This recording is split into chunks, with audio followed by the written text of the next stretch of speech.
This is the book of 2nd Ezra, chapter 9, verse 3, in the Holy Scriptures, and it reads, "Therefore, when there shall be seen earthquakes and uproars of the people in the world." 2nd Ezra 15, verse 16, and it reads, "For there shall be sedition." Salakia. It says, 2nd Ezra 15, verse 16, it reads, "For there shall be sedition among men, invading one another. They shall not regard their kings nor their princes. In the course of their actions shall stand in their power." 1 Thessalonians 5 and 3, and it reads, "For when they shall say peace and safety, then shall destruction come upon them. As a travail, a woman with a child, they shall not escape." Shalom. First and foremost, I'd like to give all praises and glory and honor to Yahweh Ba'ashem, Yahweh Shai, Ba'ashem, Wakakadash. Double honors to the elders and apostles of Great Millstone, pushing this word truthfully and sincerely. And shalom to the Akim, scattered through the four corners of the globe, pushing this word truthfully and sincerely. And shalom to the Akim that be like unto the speckled bird, pushing the word truthfully and sincerely. I say shalom to your Akim out there. And this is a news article from ArabNews.com. And this is the first article of the two articles that I'm about to do for the sit-down lesson, as the scriptures I bring out in reference to these two news articles that I'm about to bring out for tonight on the sit-down lesson. Through the spirit, power, grace, and mercy of the Yahweh Shai on this August the 29th, 2022 at 10:40 p.m. Central Standard Time on this Monday night. And the highlight of this news article read for in the news for today on this August the 29th, 2022. And it says Iraq is on the verge of civil war. Protesters killed as Sadr, if I pronounce his name right, he quits politics. That means he resigned from it, he resigned his position. It says the Iraqi powerful Shiite cleric Mustafa al-Sadr announced his resignation from politics permanently. And it says, witness said early that Sadr loyalists and supporters of the rival Shiite bloc, the pro-Iranian coalition framework, has exchanged fire. The U.S. urged calm amid the distributing reports of unrest in Baghdad. Iraq was on the verge of civil war on Monday after a powerful Shiite cleric, Muqtada al-Sadr, said he was quitting politics. His supporters stormed the government headquarters in Baghdad, and at least 15 of them were killed in clashes with Iranian-backed militias. Right, and that goes into the nations rising against nations and sedition among men. That's sedition among men type spirit. And it says the very survival of the state is at stake.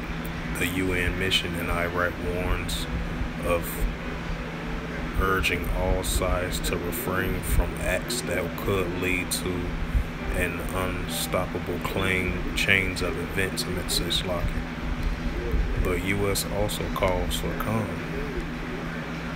And it says the U.S. flares of violence. The latest flare of violence began when al-Sadr,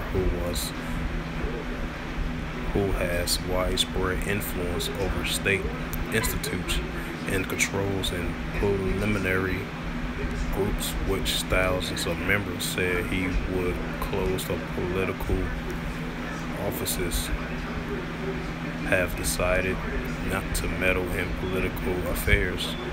I therefore announce now my definitive retirement, he said.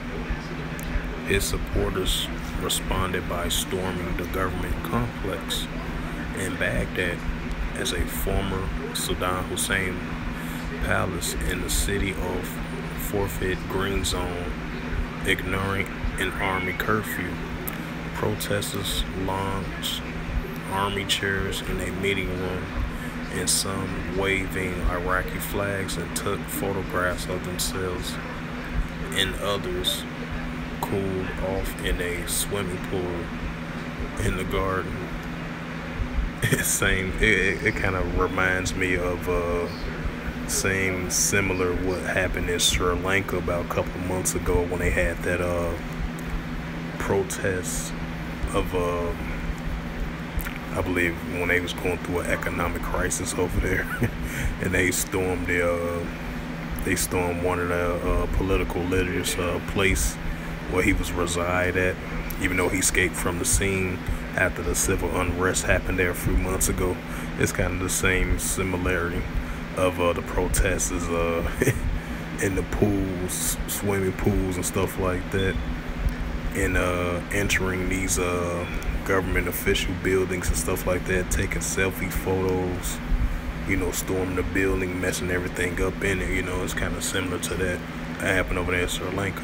But continuing on with the reading, it says members of the rival Shia bloc, the pro-Iranian coalition framework, opened fire on the Sadrists, and the two groups also threw rocks at each other outside on the streets. Protesters later spread to other parts of the country, and Sadrists stormed government buildings and in the southern city of Nashra and Hela, and blocked entries to Scarport. Sadr later said he would start a hunger strike in protest and the use of violence by all sides. Iraq has been mired in political deadlock since legislative elections in October of last year. A many disagreement between the Shiite factions over a coalition. Al-Baq was the main winner of the election, but the defeated Iranian-backed factions have refused to accept the results and blocked forms of a government.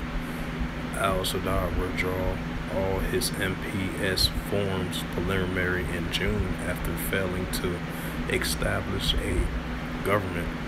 He has insisted on early elections and the dissolution of preliminary, and says no politician who has been powered since the U.S. invasion in 2003 should hold office.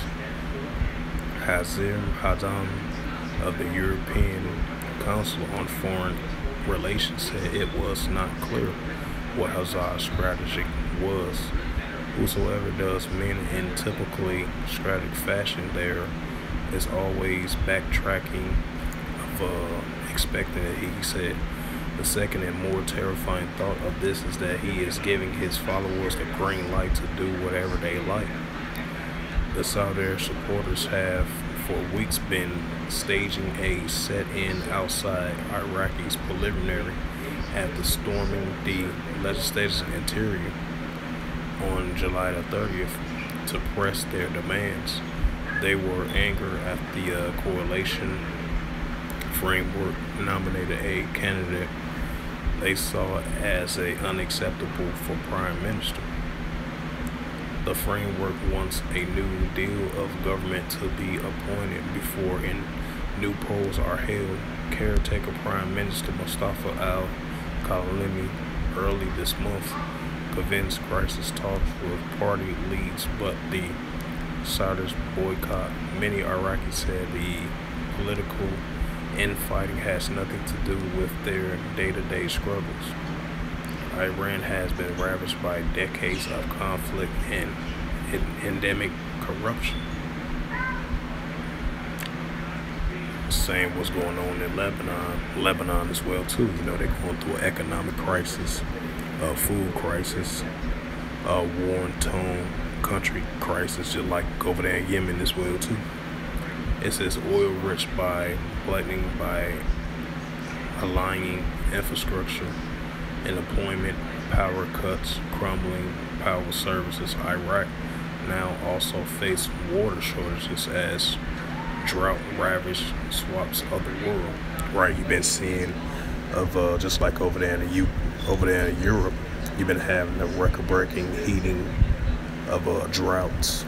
You know, especially over here in the United States, the droughts like Nevada, California, Salt Lake City. You know, and this is Isaiah 29:6. You know, the Lord of hosts is visiting the earth which He made. You know, that's why you're seeing not trying to get off topic.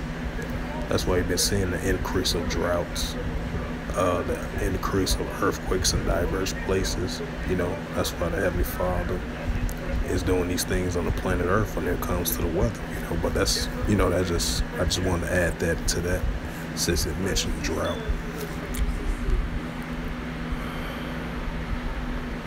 So yeah, hey, that's what you should be uproars in the people in the world, as I brought out 2nd Ezra 9:3, and that's what we're seeing, uproars in the people of the world. You know, you got two different groups, you know, on the political spectrum. You know, they're going at it with each other. You know, now you got the UN and the US saying for the calm tensions after this guy right here, you know, resigned from politics, and then you got his supporters out there, you know, violently against other groups. You know, as the two groups clash it out against one another, as it's taking different parts of the country. You know, that's why you got uproars of the people in the world, and you're gonna expect to see more uproars in the people in the world as well too. As I mentioned, 2nd Ezra 9:3, 2nd Ezra 15:16, and there should be sedition among men. They should not regard their kings nor their prince in the course of their action. You know, you're gonna have these citizens of these countries and around the world as well too. You know, they're gonna be uproar over their figures that's in you know, the leaders of their respectable countries. You know, and they're gonna highly oppose of the thing of their leaders that's doing in office. You know, and they're gonna highly oppose it. You know, they're gonna be up in arms about it, and they're gonna be uproars of the people of the world about it. You know, that's the more man type spirit. You know, going against their leaders as well too. They're gonna rebel against them. You're gonna see more of this increase in the latter days as well too. That's why we've been seeing it at a higher, an extremely higher rate throughout the year of 2020, 2021, now in 2022. As you're seeing these uproars in the people, it's starting to increase now more than ever, and it's starting to turn more deadlier. That is increasing now more than ever, and it's turning violent as the days and the years progresses on. You know, and I'm gonna bring out a new article as well too, and this would be the second one. And it says Houthis rebels, which is an Iranian-backed military group that's allies with Iran. And this news article from ArabNews.com, and this was published August the 30th, 2022, and published on August the 29th, 2022. And the highlight of this news article, it reads, Houthis attack on besieged Yemen city of Taiz kills 10 soldiers. It says government negotiator says military does not believe in trust, stabilities, or loan. Right, and that's what the thing that I brought out that scripture as well too. For when they shall say peace and safety, sudden destruction come upon them. And that's in reference to that. As I was reading through this right here, and I'm gonna read it again, and that goes along with the 1 Thessalonians 5:3 of that scripture that I just brought out of the introduction of this lesson. It says, read it again for edification's sake. It says, government negotiators said military does not believe in trust, stability, or norms. It says right groups call on the Houthis to end their siege by opening roads. And this been going on quite a while now. Because you're going to have different sides clashing with one another. You got the Houthi rebels, and you got the other groups as well too. Over there, especially like the southern deep part of Yemen. You've been having clashes and commotions of wars or proxy wars, endless proxy wars between both sides, of this situation. It says the international recognized government of Yemen accused the Houthis on Monday of attempting to tighten their siege on the southern city of Taiz of Yemen by launching a deadly attack on the one road connecting it other cities. As it reiterated, it calls for the UN Yemen envoy at the international community to exert serious pressure in the military to stop the attacks. The government said that 10 of its soldiers have died and 7 others have been wounded during the 24-hour while pushing back a new ground and artillery attack from the Houthis against army personnel at the western entrance to the city. The attack is a flagrant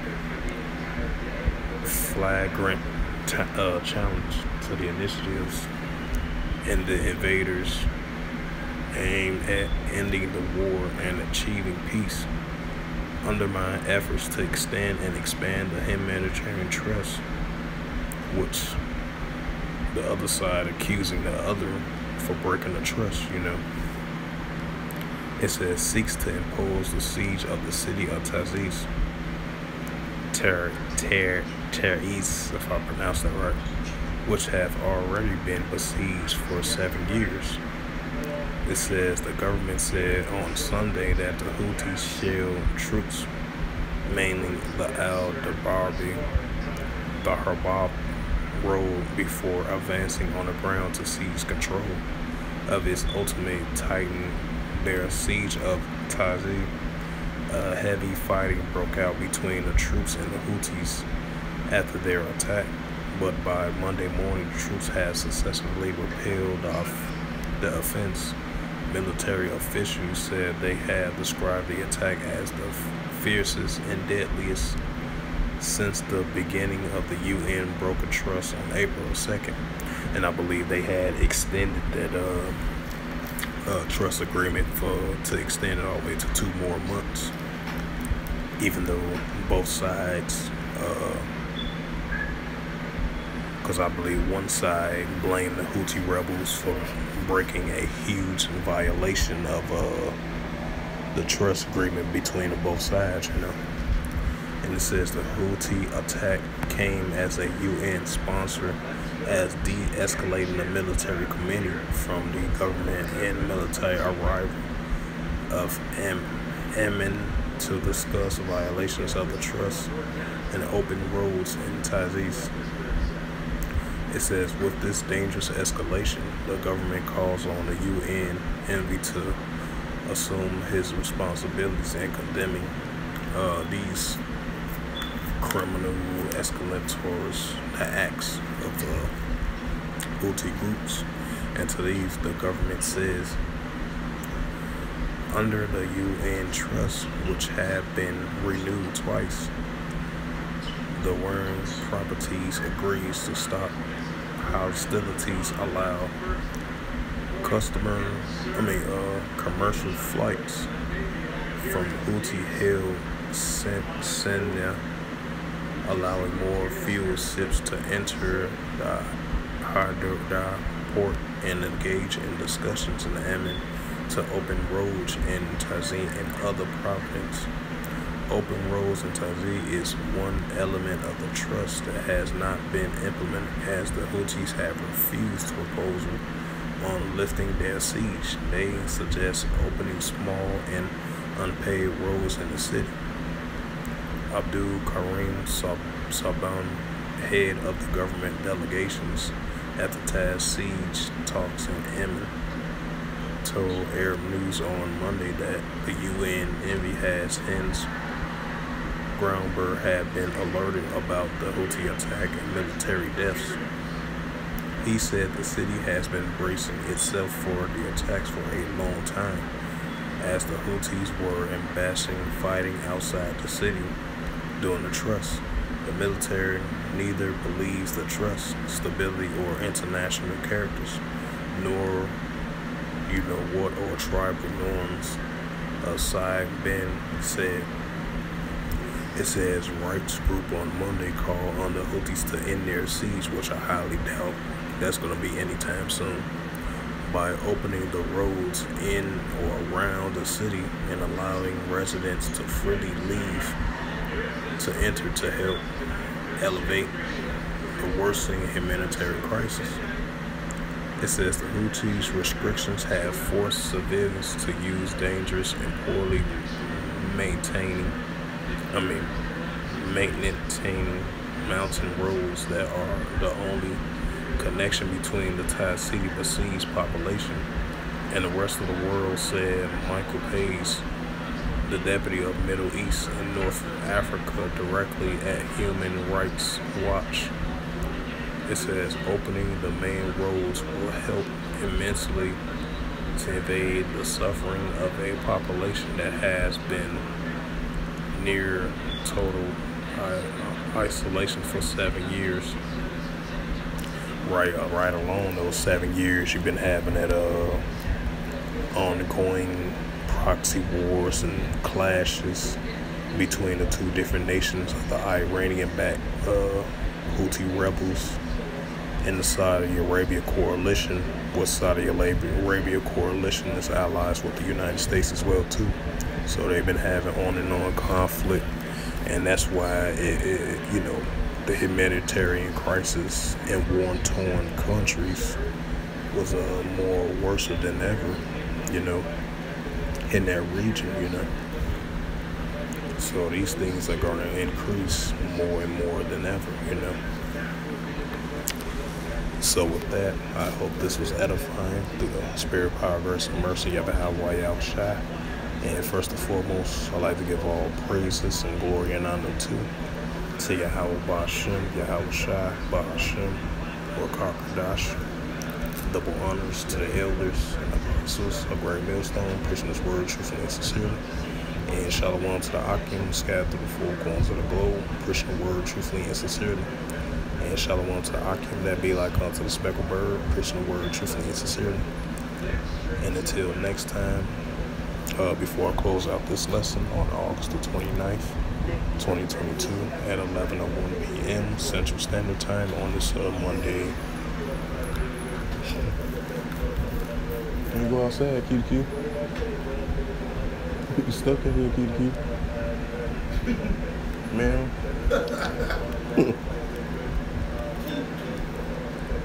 She like, what the hell?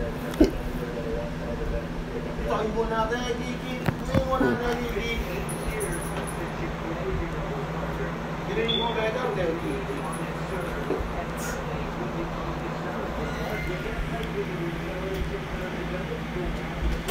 Salakia for that. I was messing with my cat, me and my brother.